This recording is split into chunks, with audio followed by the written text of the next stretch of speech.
आप सुन रहे हैं दस्तक रेडियो पर सुबह 11 बजे का न्यूज बुलेटिन। आइए सुनते हैं आज के मुख्य समाचार। दिल्ली में थमा चुनाव प्रचार, मतदान होगा कल। 70 सीटों पर 699 उम्मीदवारों के भाग्य का होगा फैसला। राजधानी की 70 विधानसभा सीटों के लिए चुनाव प्रचार सोमवार शाम 6 बजे खत्म हो गया। मतदान बुधवार को होगा। कुल 699 उम्मीदवार मैदान में हैं। वोटिंग 13,000 से अधिक मतदान केंद्रों पर होगी, जहां 1.56 करोड़ मतदाता वोट करेंगे। दिल्ली के मुख्य निर्वाचन अधिकारी कार्यालय के अनुसार मतदान की सभी तैयारियां पूरी कर ली गई हैं। 5 फरवरी को वोट डाले जाएंगे और 8 फरवरी को नतीजे आएंगे। आम आदमी पार्टी पर लगाया पीएम नरेंद्र मोदी ने बड़ा आरोप, कहा अपनी छवि को चमकाने के लिए विद्यार्थियों के भविष्य से खेल रही है आप सरकार। प्रधानमंत्री नरेंद्र मोदी ने दिल्ली विधानसभा चुनाव प्रचार के आखिरी दिन छात्रों से बातचीत की। सत्तारूढ़ आम आदमी पार्टी सरकार पर निशाना साधते हुए कहा कि आप सरकार अपनी छवि को चमकाने के लिए छात्रों के भविष्य से खेल रही है। एक पेड़ के नीचे छात्रों से बातचीत करते हुए पीएम ने कहा कि मैंने सुना है कि दिल्ली में अगर कोई छात्र 9वीं कक्षा में खराब प्रदर्शन करता है तो उसे 10वीं कक्षा में प्रमोट नहीं किया जाता।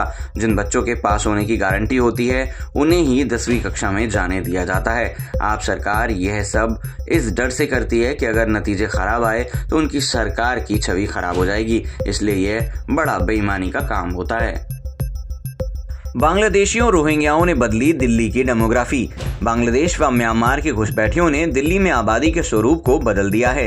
सामाजिक, राजनीतिक, आर्थिक परिदृश्य तो बदला ही है, चुनावी प्रक्रिया भी कमजोर हो रही है। शिक्षा, स्वास्थ्य, रोजगार समेत दूसरी बुनियादी जरूरतों पर दबाव से दिल्ली की मूल आबादी में आक्रोश फैल रहा है।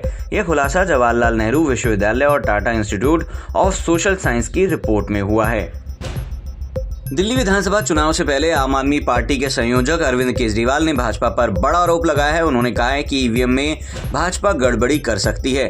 आपके राष्ट्रीय संयोजक अरविंद केजरीवाल ने आरोप लगाया कि भाजपा ईवीएम में 10% वोट की गड़बड़ी कर सकती है। केजरीवाल ने लोगों से अपील की कि मशीनों में की गई गड़बड़ी का असर रोकने के लिए हर सीट पर 10% अधिक वोट देना है। केजरीवाल ने कहा कि हमने वेबसाइट बनाई है। 5 फरवरी को इस वेबसाइट पर हर पोलिंग बूथ की 6 जानकारी डाल देंगे ताकि मशीनों से छेड़छाड़ न की जा सके। भक्ति की लहरों में खिला वसंत, 2.57 करोड़ श्रद्धालुओं ने लगाई डुबकी। रात 8 बजे तक का महाकुंभ का आंकड़ा। वॉशिंगटन में 13 को हो सकती है मोदी और ट्रंप की मुलाकात। प्रधानमंत्री नरेंद्र मोदी और अमेरिकी राष्ट्रपति डोनाल्ड ट्रंप के बीच इसी 13 फरवरी को मुलाकात हो सकती है। सूत्रों के मुताबिक पीएम पेरिस यात्रा खत्म कर 2 दिन के दौरे पर 12 व 13 को फरवरी में अमेरिका पहुंचेंगे। दोनों नेताओं के बीच व्यापार व रक्षा के साथ प्रौद्योगिकी सहयोग समेत कई मुद्दों पर व्यापक चर्चा हो सकती है। विदेश मंत्री ने राहुल गांधी पर लगाया बड़ा आरोप, कहा मेरी यात्रा के बारे में झूठ बोल रहे हैं राहुल। विदेश मंत्री एस जयशंकर ने अपने अमेरिकी दौरे पर बयान को लेकर राहुल गांधी पर पलटवार किया है। जयशंकर ने इसे भारत की छवि खराब करने वाली टिप्पणी करार देते हुए कहा कि राहुल को इसका सामान्य ज्ञान होना चाहिए कि प्रधानमंत्री दूसरे देशों के राष्ट्रीय सुरक्षा सलाहकार यानी कि NSA और विदेश मंत्री से मिलने नहीं जाते। जयशंकर ने कहा कि राहुल मेरी यात्रा पर जानबूझकर झूठ बोल रहे हैं। यह पूरी तरह से बेबुनियाद है कि यात्रा का राष्ट्रपति ट्रंप के शपथ ग्रहण के न्योते से कोई लेना देना था। जयशंकर ने सोशल मीडिया पर लिखा कि मैं बाइडेन प्रशासन के विदेश मंत्री व NSA से मिलने गया था। NSA नामित किए गए सदस्य से भी मुलाकात हुई, पर किसी भी स्तर पर पीएम के संबंध में निमंत्रण पर चर्चा नहीं हुई। नेता प्रतिपक्ष का मकसद राजनीतिक हो सकता है, पर ऐसी टिप्पणियों से वह विदेशी धरती पर देश को नुकसान पहुंचाते हैं। राजनीतिक आलोचना हर नागरिक का मौलिक अधिकार, कहा सोशल मीडिया पर दल की आलोचना से किसी भी धार्मिक भावनाएं आहत नहीं होती। इलाहाबाद हाईकोर्ट ने कहा है कि सोशल मीडिया पर राजनीतिक दल की आलोचना से किसी की धार्मिक भावना आहत नहीं होती। अभिव्यक्ति की स्वतंत्रता के तहत राजनीतिक आलोचना हर नागरिक का मौलिक अधिकार है।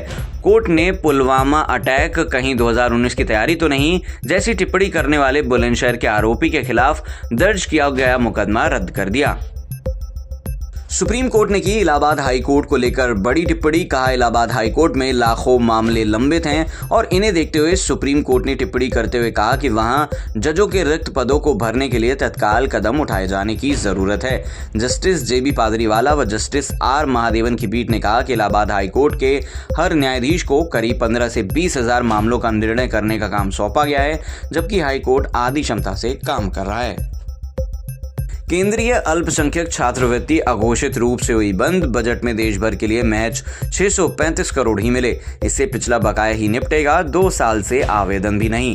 केंद्र सरकार ने अल्पसंख्यक छात्रों के लिए चलाई जा रही छात्रवृत्ति योजना अघोषित रूप से बंद कर दी है। इसके लिए बजट में पर्याप्त राशि की व्यवस्था नहीं की गई है। योजना में 2 साल से आवेदन भी नहीं लिए गए हैं। रेल बजट से उत्तराखंड को मिलेंगे 4,641 करोड़ रुपए। 49 किलोमीटर रेलवे ट्रैक पर मिलेगा कवच। रेल मंत्री ने वर्चुअल प्रेस वार्ता में दी जानकारी। रेल बजट से उत्तराखंड को इस बार 4,641 करोड़ रुपए मिलेंगे। केंद्रीय रेल मंत्री अश्विनी वैष्णव ने वर्चुअल प्रेस वार्ता कर राज्य को मिले बजट के बारे में जानकारी दी। उन्होंने बताया कि देश में 15,000 किलोमीटर रेलवे ट्रैक को कवच मिलेगा, जिसमें उत्तराखंड का 49 किलोमीटर का ट्रैक भी शामिल है। सुनते रहिए दस्तक टाइम्स पर न्यूज बुलेटिन सुबह 11 और शाम 5 बजे।